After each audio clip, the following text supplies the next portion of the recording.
E aí, moçada, vamos discutir aqui rapidamente mais um assunto aí a respeito de mercado econômico, né? De que forma que o governo interfere nesse mercado, tá certo? Há situações em que o governo precisa intervir realmente e a gente vai ver de que forma que ele faz essa interferência. Então veja só, o ideal é que haja um equilíbrio no mercado, né? Mas nem sempre esse equilíbrio acontece. E aí força que o governo é obrigado a intervir, né? De que forma que ele pode intervir? Fixando impostos, estabelecendo tarifas alfandegárias, ou seja, para importação e exportação, estabelecendo subsídios para alguns setores, como já aconteceu isso numa época em que o governo tirou o IPI da linha branca, geladeiras, fogões, para forçar a venda. Estabelecendo critério de reajuste de salário mínimo é uma forma dele intervir. Fixando preço mínimo para produtos agrícolas. Quem é da área rural ou tem alguma vivência com a área rural sabe que em alguns momentos esses preços mínimos são importantes. Quando o governo pode decretar um tabelamento de preço ou congelando preços e salários, tá? Veja só, em relação a impostos, quem recolhe os tributos é a empresa, mas não quer dizer que ela é necessariamente quem paga. Ela pode transferir isso para o consumidor. A gente sabe que todo imposto aumenta o custo de produção. E aí, se a gente tiver um mercado mais competitivo ou concorrencial, que tem uma concorrência maior, maior é a parcela do imposto paga pelo produtor. Por quê? Ele não vai conseguir repassar isso para o consumidor. Porque se ele for repassar o imposto para o consumidor, ele fica mal na concorrência. Então, quanto mais competitivo o mercado, maior é a parcela de imposto paga pelo próprio produtor. E quanto mais concentrado esse mercado, ou seja, quanto mais estiver na mão de menor número de produtores, maior é o grau de transferência do imposto para os consumidores. Por isso que é ideal que nós tenhamos sempre um mercado mais concorrencial, tá certo? Veja, a política de preço mínimo na agricultura, o governo estabeleceu isso já há um bom tempo, que existe uma tabela de preço mínimo para a agricultura. Por que é esse preço mínimo? Esse preço mínimo vai garantir ao produtor agrícola a proteção contra a flutuação de preço no mercado. Ou seja, quando eu colho minha safra, se eu não tiver no mercado um preço que compense eu vender, eu posso entregar ele no preço mínimo. O que acontece com esse produto? Esse produto excedente é adquirido pelo governo e depois ele é utilizado como estoque regulador em momentos subsequentes. Ou seja, já houve muitos momentos em que o governo comprou muito milho, por exemplo, no mercado. Ele compra esse milho, armazena. Quando existe uma menor oferta de milho no mercado, ele usa esse estoque para regular o preço nos momentos subsequentes. Não é o caso hoje. É só a título de exemplo, o preço do milho hoje, o preço mínimo é R$ 24,51 e o preço de mercado dele está entre 40 e 50 reais no estado de São Paulo.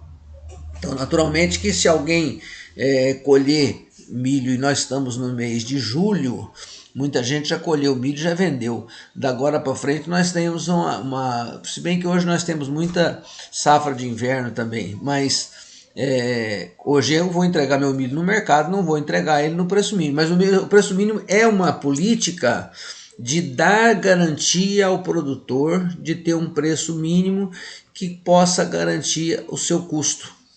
E esse produto, quando adquirido pelo governo, ele é utilizado como estoque regulador em momentos posteriores, quando houver uma menor oferta de produto no mercado, tá certo?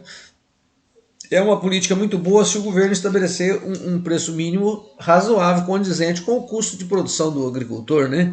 Porque senão o agricultor também não pode entregar num preço mínimo que não remunere nem o seu custo de produção, tá certo? E quem estipula isso são os órgãos oficiais. O Ministério da Agricultura tem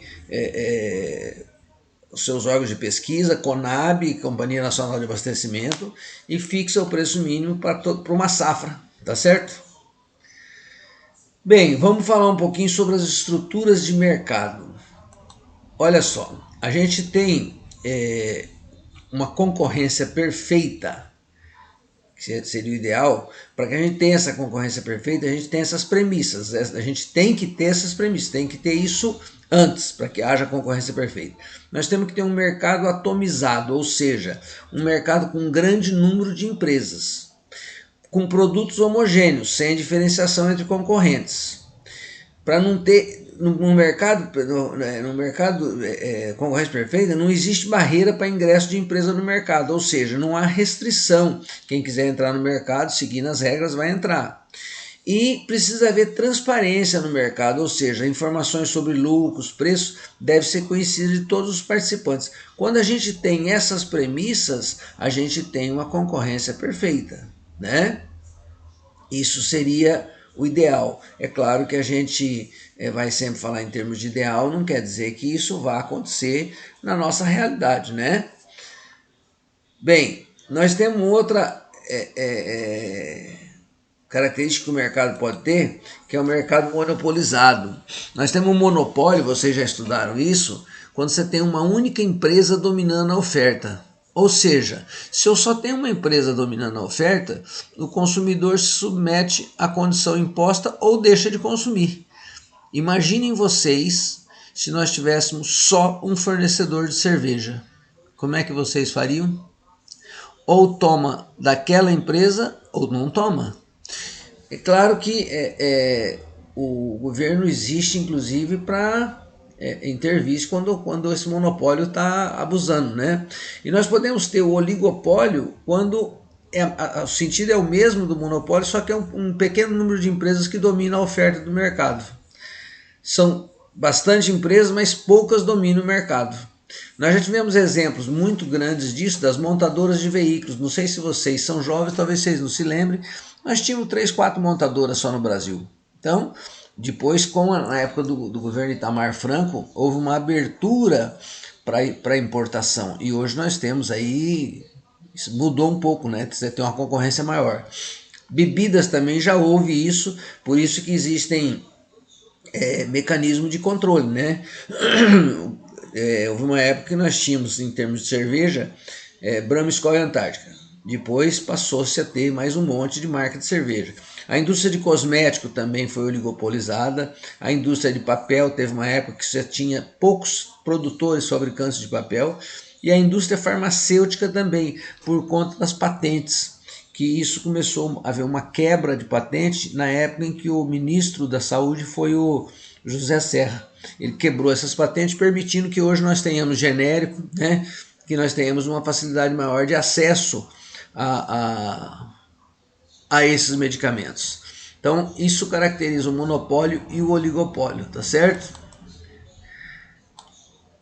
Olha só, nós podemos ter na estrutura do mercado de fatores de produção, nós temos a concorrência perfeita quando a oferta do fator de produção é abundante. E isso aí vai tornar o preço do fator constante. Um exemplo disso é a mão de obra especializada. Você tem hoje mão de obra especializada para tudo, não é? Por outro lado, nós temos o monopólio do mercado de fatores quando um monopólio de venda de determinados insumos.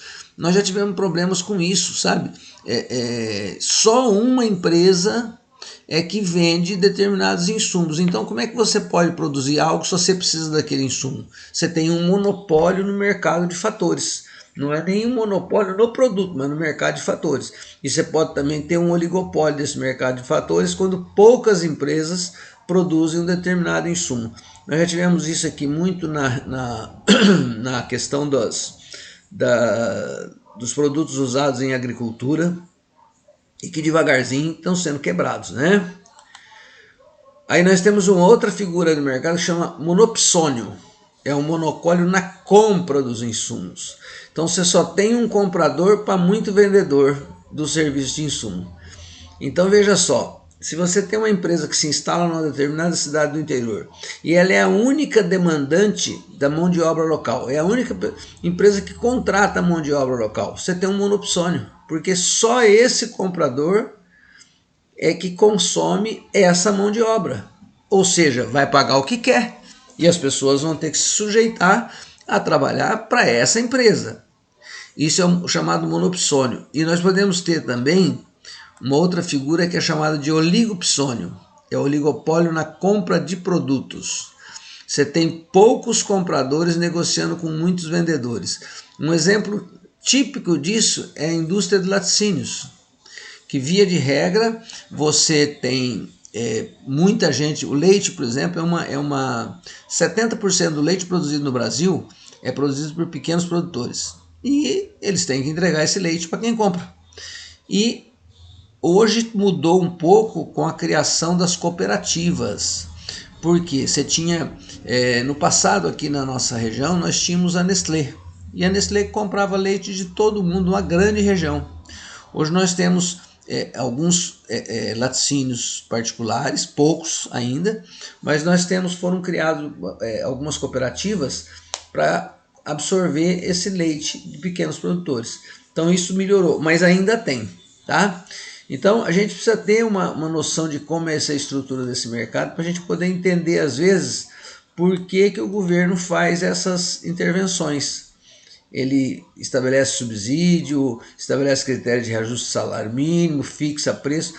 São as formas que o governo tem de intervir no mercado. Um mercado que pode ter todas essas nuances que a gente está colocando aqui. Tá bom? Obrigado para todos.